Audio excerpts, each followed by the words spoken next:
Тэгээд эхний мэдээлэл дэлхийн нийтийн хэвлэлийн эрхчлөөний индексийг тодорхойлдог хил хязгааргүй сэтгүүлч байгууллагаас 2018 онд санаачлан хэвлэл мэдээллийн байгууллагуудын ил тод байдлын олон улсын стандартыг бий болгосон байдаг.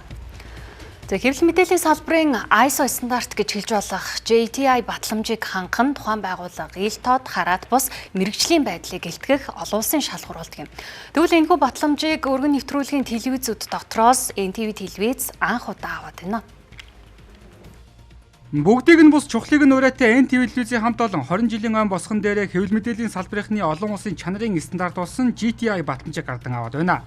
Энэхүү стандартыг дэлхийн нийтийн хэмжээнд 135 хэвлэл мэдээллийн хэрэгслэл авсан байдгаас Монгол улсаас дөрөв дэх байгууллага нь NTV болж байна. Өмнө нь Монголын баримт шалгах төв 100-ны мэдээ сонин GoGo цэгийн мэнүүд аваад байсан юм. Харин өргөн нэвтрүүлгийн телевизүүд дотроос NTV телевиз нь олон улсын аудиторийн компани Deloitte-аас 2026 оны 2 дугаар сарын 12-ны өдөр GTI сертификатаа хүлээн авлаа. За энэхүү батламжийг дагалдаад хараат бус ил тод мэрэгжлийн байх зарчмаа тууштай баримталж 2 жил тутамд GTI стандартаа батламжлуулах хүнтэй үргийг хүлээж байгаа юм а.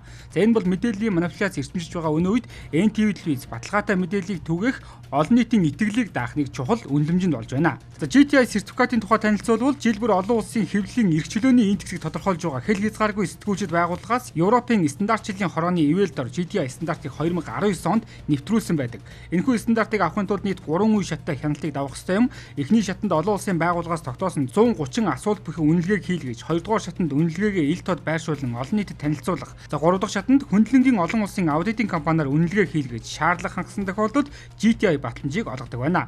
За одоогоор 127 улсын 2400 гаруй хэвлэл мэдээллийн байгууллага GTI батламжийг авахар ажиллаж байна. Үүнээс 1460 байгууллага өөрийн үнэлгээгээ хийж байгаа бол 830 байгууллага ил тод байдлын тайлангаа нийтэлжээ.